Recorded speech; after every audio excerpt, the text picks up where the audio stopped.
Hello and welcome back to Calculus 2. The first lecture, the first official lecture. Yesterday we had what I called level playing field, right? Just to go through the basics. Today we are starting with area between two curves.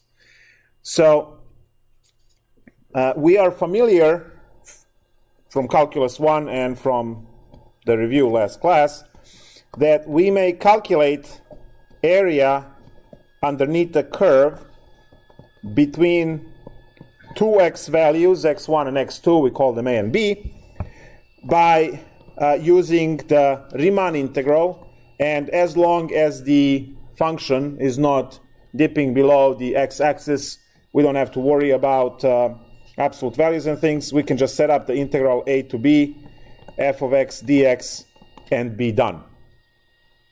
So this is the way to compute area under the curve. Now the next question is, what do we do if we want to calculate the area in between two curves? So if I have two curves like this, the one on the top is called f of x, the one on the bottom, let's say g of x, and I want to calculate that area between a and b. In this case, those are intersection points, but those could be anywhere. So how do I calculate the area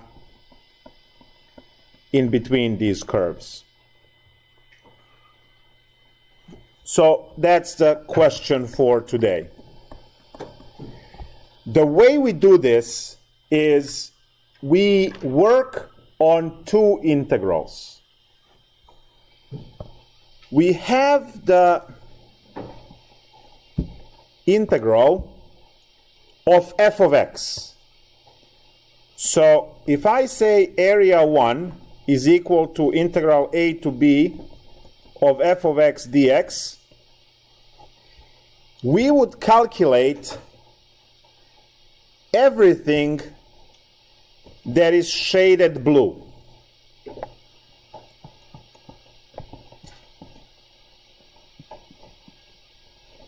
If you haven't figured out so far, colors are what is necessary for this class, right? And if you calculate area 2 between a and b, which is g of x dx, you would calculate everything that it's highlighted, which is exactly what we don't want. So this would be all, and this is what we do not want. And now, a simple subtraction should give us what we do want. Because if you calculated the area of everything, and then you throw away what you don't want, which is shaded in pink, then you are left with what you actually are looking for. It's the same concept like eating a banana, right? You have the whole banana, and then you peel, right? What you don't want, which is the peel, and then you eat the banana. Make sense? If you're allergic to bananas, please have two. So area is actually, in this case, a1 minus a2, which is integral a to b f of x dx minus integral a to b g of x dx. Now, what we know from rules and theorems, right, from Calc 1, we know that these guys can be combined into a single integral. So area that we actually want between two curves is simply integral a b f of x minus g of x dx. So this is our formula. It computes area between curves f of x and g of x. Please note the use of parentheses because both functions f and g need to be multiplied by dx. We talked about it, right? So these parentheses are not there for decoration, right?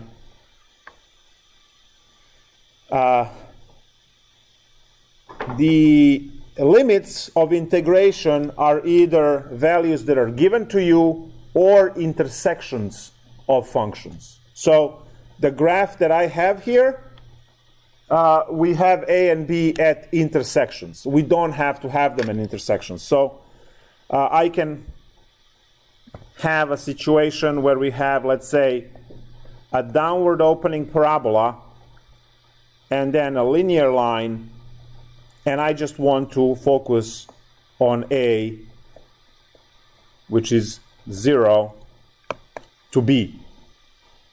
So in that case, I am only computing area of this little piece over here. So the integral, so this one would be the integral 0 to B of f of x, which is the top, minus g of x, which is the bottom, times dx. Versus the blue shaded thing, which is everything,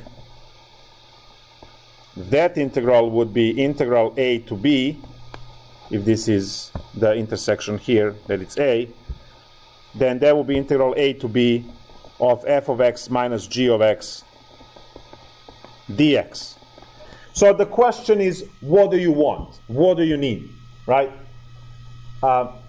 Your limits will decide how much you go left and right, and obviously top and bottom are given by f and the g.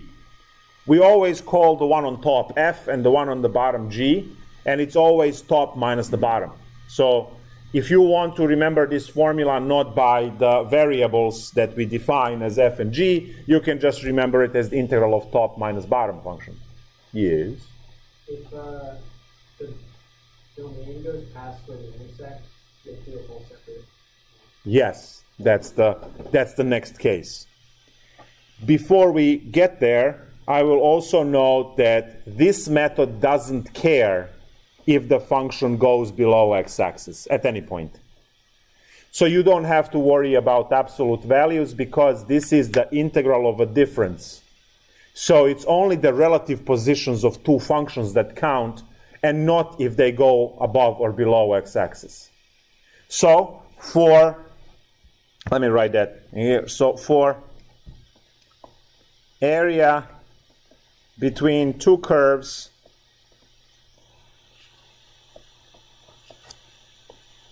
we do not have to worry about negative area.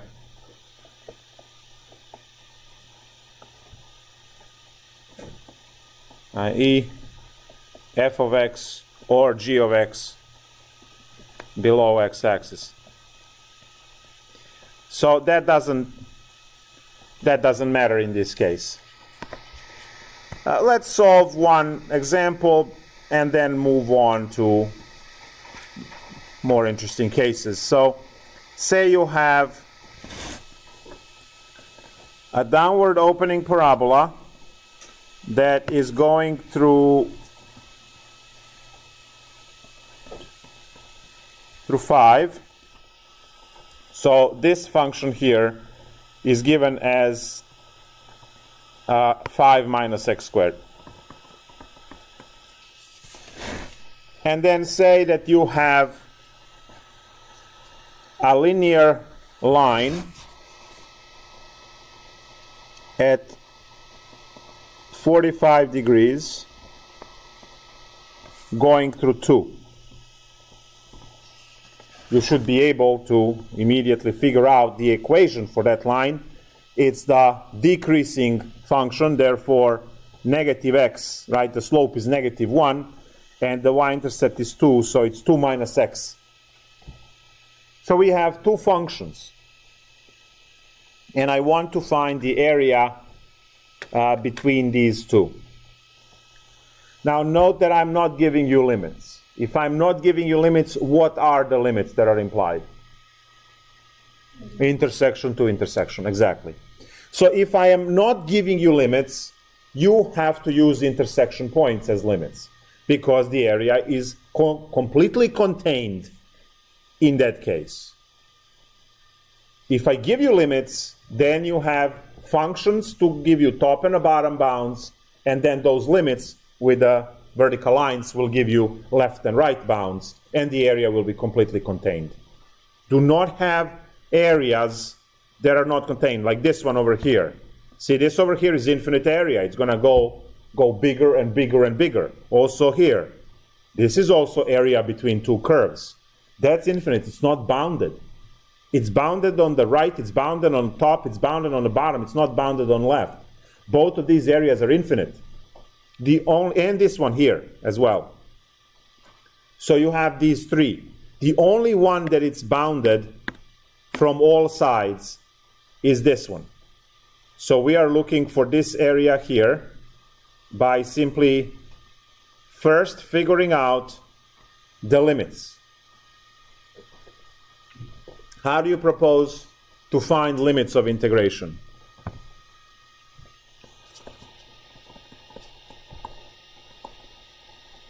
Yes? Very good. We will set these two functions equal to each other because they share the common point. If I set the two equations equal to each other, we will find these common x's. There is a common x here and a common x there. So let's find these common x's. We will set 5 minus x squared equal to 2 minus x. And then we will move everything to the same side. Let's move everything to the right. So we have positive x squared. We have negative x.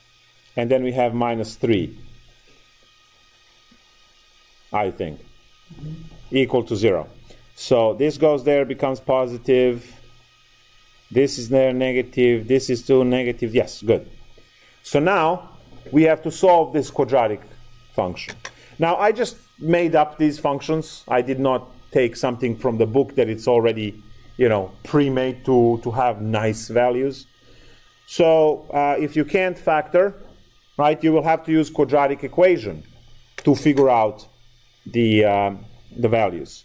So quadratic equation is negative b, in our case negative 1 is just 1, plus minus square root of b squared, minus 4ac, in our case that's plus 12, divided by 2. So we have 1 plus minus square root of 13 divided by 2. Wonderful. Clearly the number with the minus sign is the smaller number. In the fact, it's negative number in this case. And that would be the left limit, the lower limit. The one with the plus is the upper limit. So we set up our integral from 1 minus square root of 13 over 2 to 1 plus square root of 13 over 2. If you're paranoid, get the decimals. No one cares. And then we have top minus bottom. That's 5 minus x squared, in parentheses, minus the bottom function, that's 2 minus x, all of that in parentheses, dx. So now you just shovel through algebra, integrate, and we're done.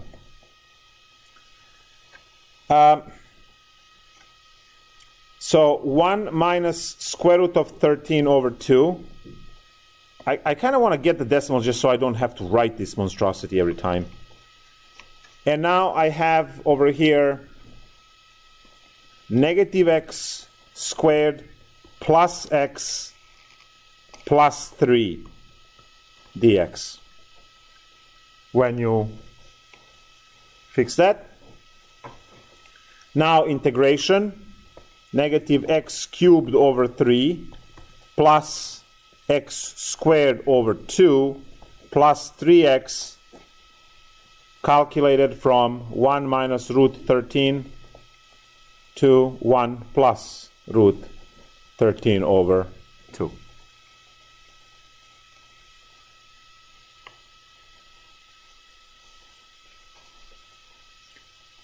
And now we just cry because we have to actually solve this. So what are these decimals?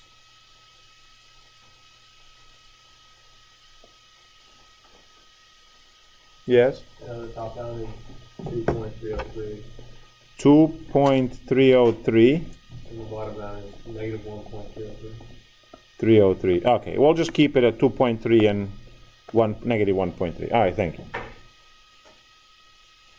So now we plug those values in.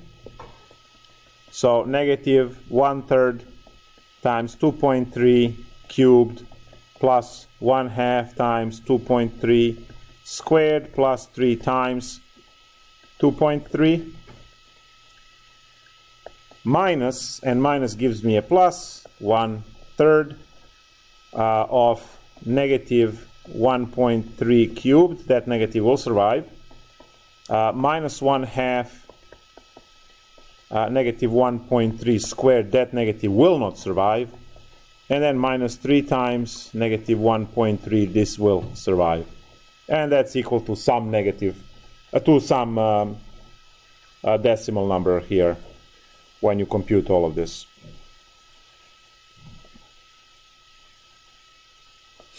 Do we have a accountant in the class? Counting, anyone? No? All right.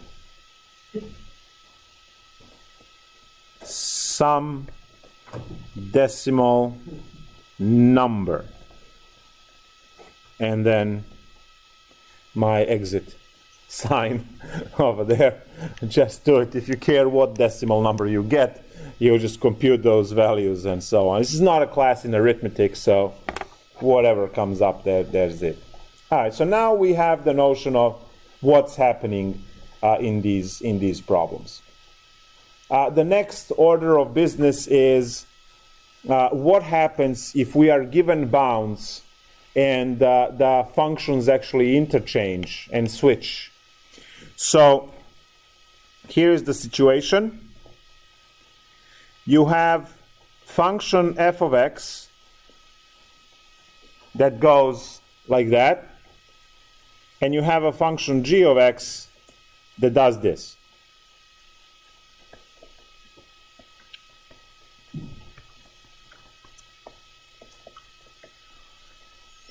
So let's say that we want to calculate area from 0 to b. So area between 0 and b is equal to what? Well, if I shade that, and I will shade these two different colors, we have the red shade and we have the blue shade. So we have two separate areas. Now, it would be cool if we could put one integral that goes from 0 to b and be done. But if you carefully observe, and if you know the definition says top minus bottom. For the red integral, f is on top, g is on the bottom. For the blue integral, g is on top, f is on the bottom. See that? Mm-hmm. So if they switch, you have to work on two integrals, right? And you have to add those. So total area here will be integral from 0 to a. Now I'm going to define this intersection as a. We know how to find it. We set the two functions equal to each other. So 0 to a as f minus g dx plus the integral a to b of g minus f dx. And that will solve the question. So this one is the red shading, and this one over here is the blue shading. So we are learning that area between two curves is top minus bottom. And we don't have to worry, is it f or g or whatever other function is. Yes? For the graph you do with the two functions, When we set them equals to each other, there would be theoretically 3 x's, right? Yes, it will detect the one we don't need over here. It will detect this one, and it will detect that one. It will detect all of them. Now, we are going to take this one in the garbage, right, because we don't need it, since we cut it at 0. Right. I didn't have to cut it at 0. I could have had this piece shaded red as well, and then go from that to A, and then from A to B. But yes, the equations will always give you all of the intersections if you solve algebra correctly. So your job is to always set equations equal to each other and compute the values. Believe it or not, that's it. But now we have issue of what happens if we have situations that are not functions and we still want to find area between curves, right? I can have a sideways parabola. And the sideways parabola, which is intersected with a linear line like this. So what now? You clearly cannot solve this with using dx, because if you set a dx integral, you see that top and the bottom is on the same function. We talked about it last class. So for a case like this, we must use dy. So dy is the horizontal representative rectangle, dy, and that horizontal representative rectangle will swipe from C to D. Now your functions need to change, and you will have to have, in this case, linear line will be f of y, and the parabola over here will be g of y. Now you will be working on right minus left. Okay, I'll do the general case later. So now area is going to be integral C to D of f of y minus g of y dy. So this would be our integral in respect to y.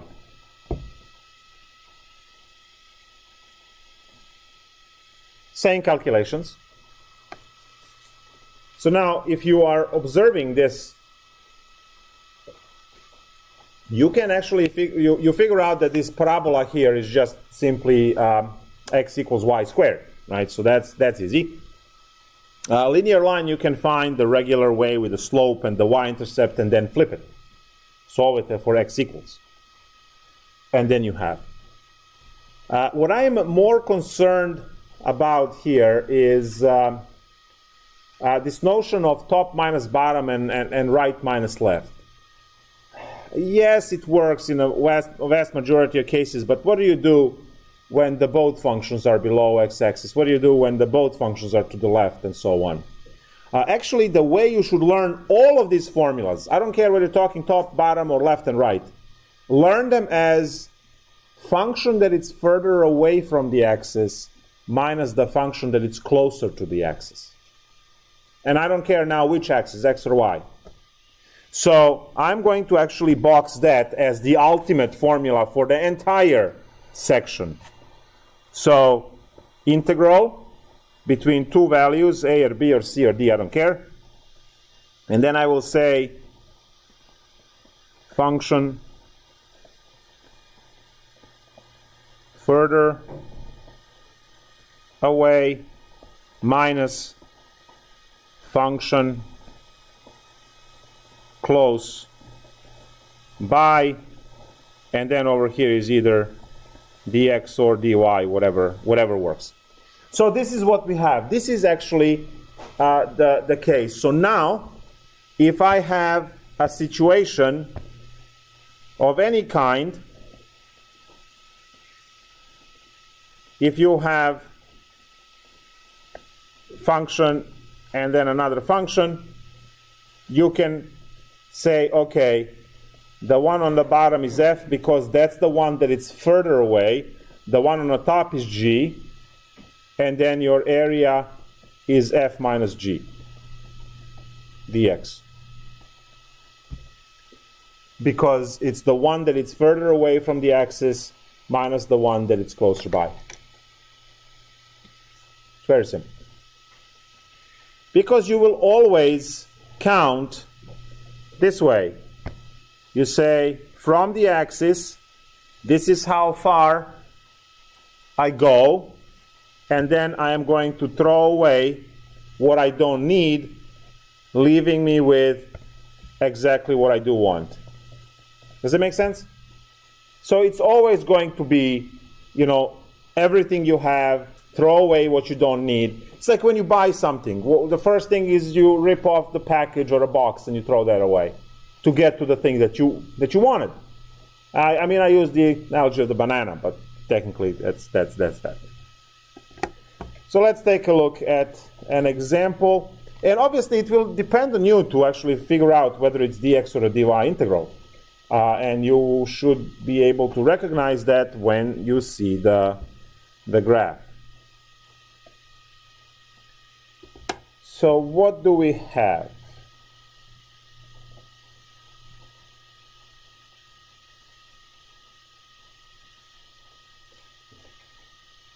I know how much you love trig, so let's start with problem 16. Region between y equals sine x and y equals sine 2x from 0 to pi. So you have to graph this. Let's see what you get.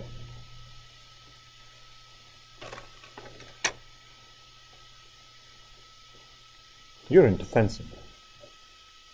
I can tell. Yeah, 2 for 2. The only show.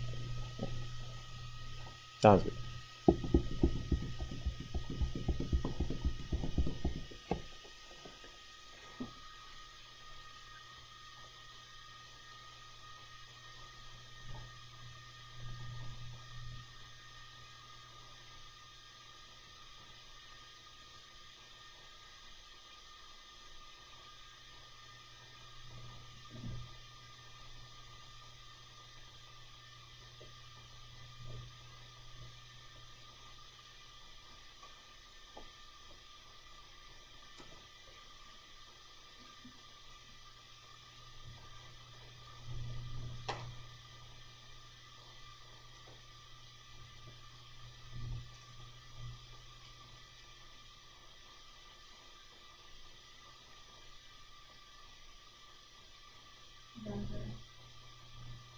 What? I'm aware that calculator can do it, but you know that it's not allowed on the test, right? Yes. All right, good.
Okay, let's take a look at this together. So, first part is graphing these trig functions, because without the graph we don't know what to put where, right? So we see that it's 0 to pi, so I don't have to worry about anything to the left. We see that the amplitude is 1, so if I use 2 squares, right, up and down, so 1, the functions will fit between these guidelines here. Now, I know that the full period for sine is pi, so if I have, let's say, pi over 2, and then let's say this is pi, the sine function should have a max at pi over 2 and hit 0 at pi. So this line here is our sine function. Now we have the sine of 2x. Now sine of 2x is twice as fast. So if you learn that the number in front of x, which is actually period, is how fast oscillations are, then you will quickly realize that the sine x and sine 2x is just twice as fast. Now that means that if in a period a sine function draws only half of it, right from 0 to pi, then sine 2 pi, because twice as fast, will actually draw a full oscillation. So I'm going to draw a full sine function here for the second one. Now that's one of the ways that you can, use to come up with this. So what are we looking for? We are looking for the area between, now since the functions switch, I'm going to have to calculate 2 separate integrals. I do see that the limits are 0 and pi, but I don't know this intersection point here, so I still have to solve trig equations. So I have sine x equals sine 2x. The way to solve this is to know some of the trig. And the way we do this is we use the trig identity, which is what I warned you about. Sine x, cosine x. To solve trig equations, we push all of the trig functions to one side, and then we use factoring.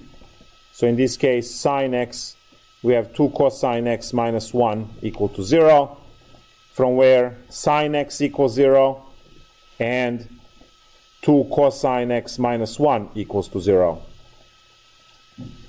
Sine x equal to 0, we get x is 0 and pi and 2 pi and just technically n pi. Any n pi works. And we see that. We see that these two functions, easy. We see that these two functions intersect at 0 and pi. The second equation we have to solve will actually give us what we don't know, what we need. So now I have to solve 2 cosine x minus 1 is equal to 0, from where cosine x is equal to 1/2. And now, if you apply inverse cosine to both sides, you are dealing with x equals inverse cosine of 1/2. And that is equal to pi over, very good. So pi over 3. Pi over 3 is where they intersect. Now, we are only on the interval 0 to pi, so we don't have to find other ones. That's the only one we need. Great. So now I'm setting up the integrals. Area is going to be integral 0 to pi over 3. Now, The fast function is on top, so that's sine 2x minus sine x on the bottom, dx, plus integral pi over 3 to pi of the sine x being on top and sine 2x being on bottom, dx. Integrate, compute, and we are done. Integral of sine is negative cosine 2x over 2 plus cosine x computed from 0 to pi over 3. Plus integral of sine x is negative cosine x. Minus and minus gives us plus cosine 2x over 2. Computed from pi over 3 to pi. Now when we plug in pi over 3, I get negative 1/2 cosine 2 pi over 3 plus cosine of pi over 3. So now I have to plug in 0, right? It's going to have 8 terms because the first 2 are computed at both, and then the second 2 are computed at 2 limits. So the first one computed at both limits, this is just computing at pi over 3. Now I have minus, and then I'm using the minus and minus is actually plus, and then I have 1/2 cosine of 0. Now that's 1, so you can't ignore 0 like you ignore it for polynomials. Sure, for polynomials you ignore 0, but for cosines and e's, no, right? Minus cosine of 0. So that's the first integral. Plus, now the second integral. We have negative cosine of pi plus 1/2 cosine of 2 pi. Minus and minus gives me plus cosine of pi over 3. And then minus 1/2 cosine of 2 pi over 3. There we go.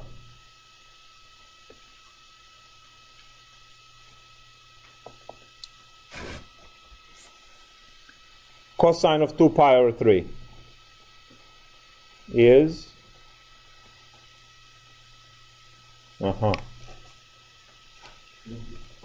is something, right? Whatever, who cares? So cosine of 2 pi over 3 is where pi is. So pi over 3,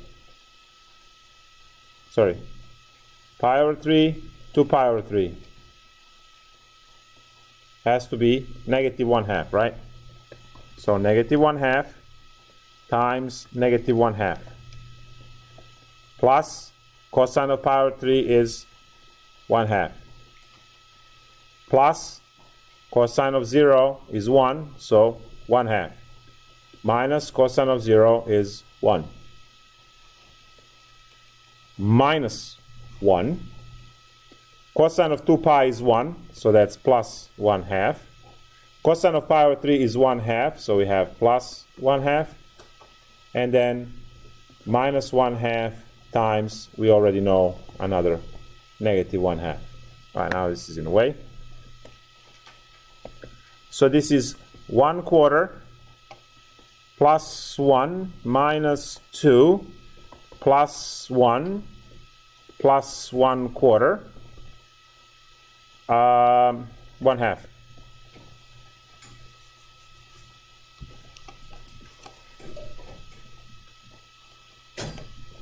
Yay, done.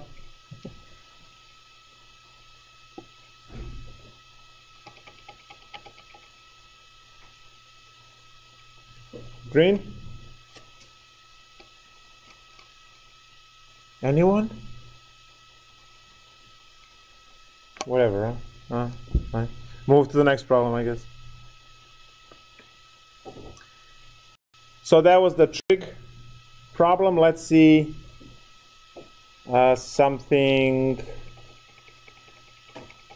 All right, so this is the one that you might not be able to graph by hand.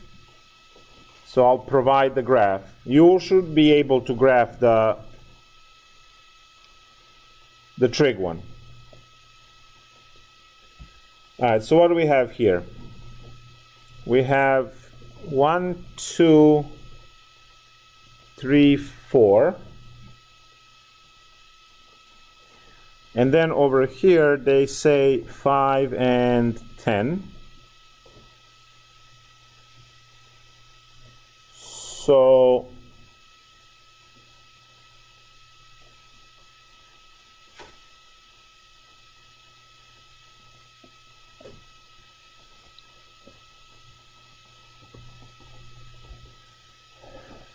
there is intersect at 3, at 1, and at 0. So the function goes like this. Goes here, goes out, and then this way. And then the second function comes in this side, does this, and then goes and intersects there. Now this intersect looks like is on the level 4, but it's not at 10. Please don't use graph to read the values. You have to actually compute the values. The black function here, which is actually it's not a function, is y cubed minus 4y squared plus 3y. And the red one is x equals y squared minus y. What is the area between two curves? Well, again, we have two to worry about. There's this little piece here, and there is the large piece here. So what do?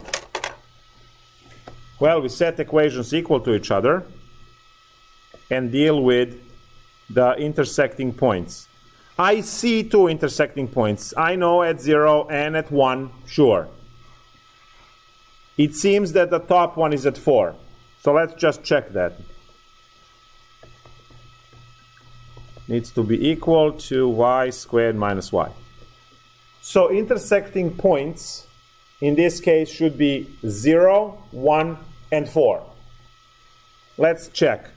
So as I move everything to the left-hand side, I have y cubed minus 5y squared plus 4y equal to 0.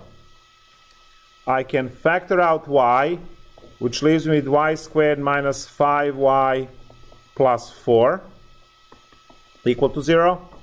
And if I factor that one, I get y minus 4 and y minus 1 equal to 0. And yes, there they are. Y equals 0, y equals 4, and y equals 1. Great. We have our limits. We also see that these must be dy integrals because dx would fail in 3 locations. It will work fine here. Dx would work fine there. There's no question about it because you have one function on top, the other function on the bottom, so it's great. It will fail everything else, everywhere else. It fails here miserably, right? You see that? Because top and bottom of the representative rectangle dx are touching the same function. The function cannot fold on itself because it will be the top function, f of x, minus the same function on the bottom, f of x. And that's no bueno. Right?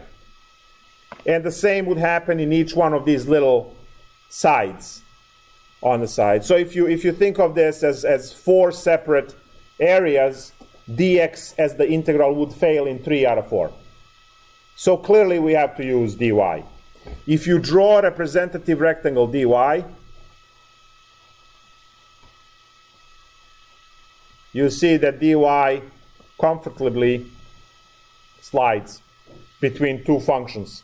Left side of the dy always being on the black line and the right side always being on the red line, and it's swapped for the integral below. So now, to set up the integrals, you can so let's say for the one on the bottom, we're going to do black minus red, and for the top, we'll do red minus black. So area is going to be integral 0 to 1, and now I need black minus red, so that's y cubed minus 4y squared plus 3y minus the y squared minus y, all of that in parentheses dy, plus the second integral 1 to 4, you have y squared minus y minus y cubed minus 4y squared plus 3y. It will take some time to get used to setting these up and working with it, but that's what you signed up for, so go ahead and do it. The top integral 0 to 1 is y cubed minus 5y squared plus 4y in parentheses dy, plus the integral 1 to 4, and now we have negative y cubed positive 3y squared, no, 5y squared, because that's plus and plus, yep, and then negative 4y dy, because that's negative 3y and minus y is negative 4, yes.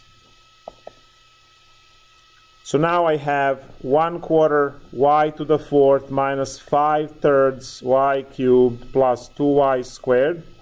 When I integrate from 0 to 1, this is where you can ignore 0 because they're all polynomials.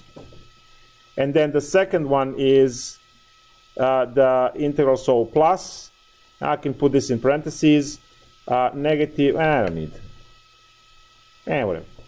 Negative 1/4 y to the 4th plus 5/3 y cubed minus 2y computed from 1 to 4.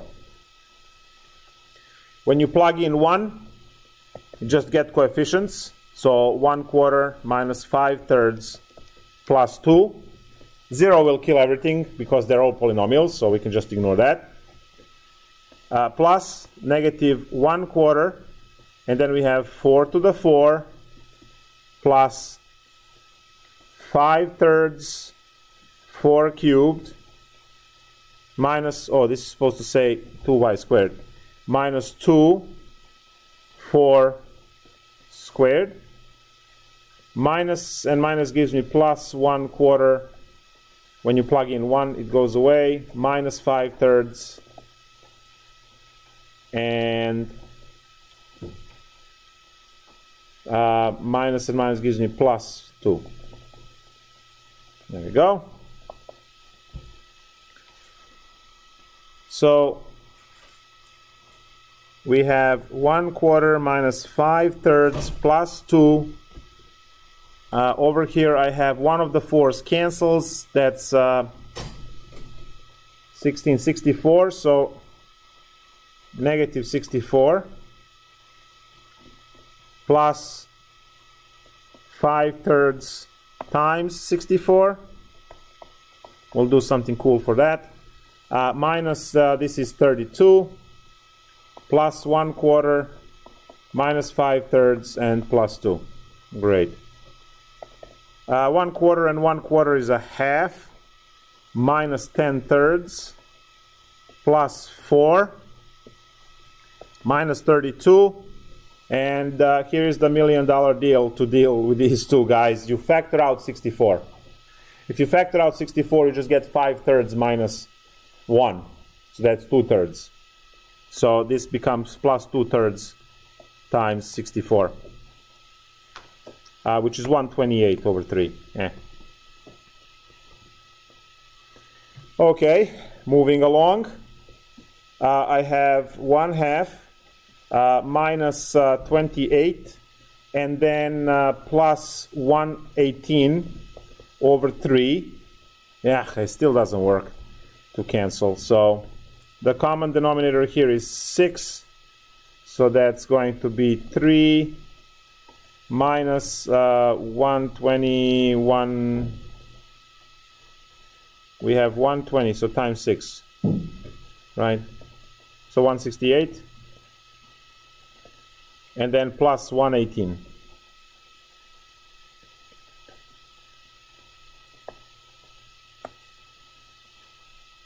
If all the calculations worked out right, yeah, I don't like this answer. There is some mistake somewhere. Because it's negative 47 over 6. I don't like the answer.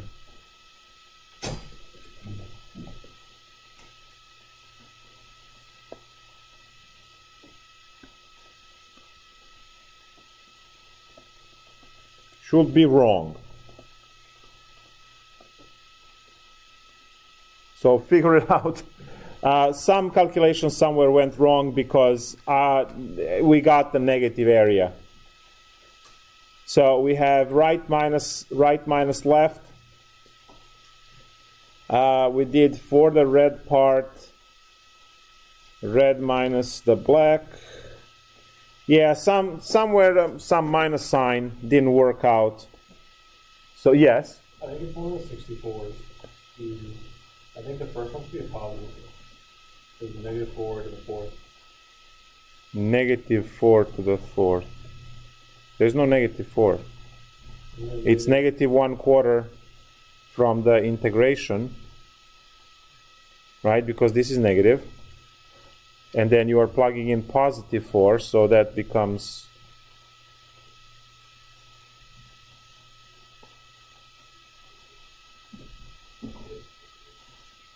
and then you will plug in 1 later.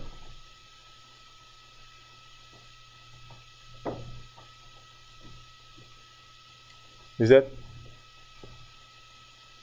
There's that. When it was like a negative y, you just plug in a negative 4 and then. But the cube belongs to y, not to. So you copy negative, and then you have 1/4 y to the 4th. So 4 goes in there, so it's negative.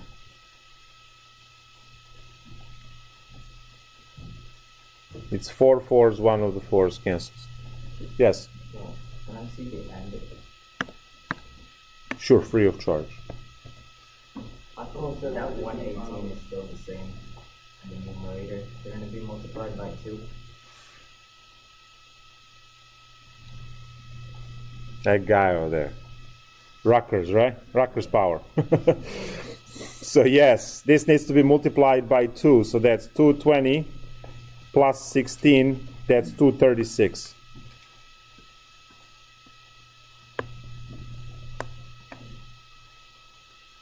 And that saves the day. So now we have 236 minus 165. That gives us 71 over 6. Now that's much better answer.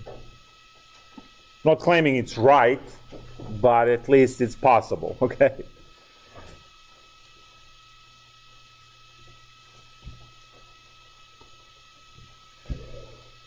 Thank you. You have the same 71 over 6 over there? Oh.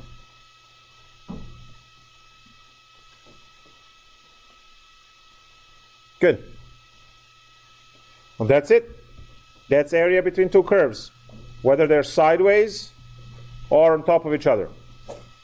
It's always the one that is further away from the axis minus the one closer by. Let's take a break. When we come back, 6.3.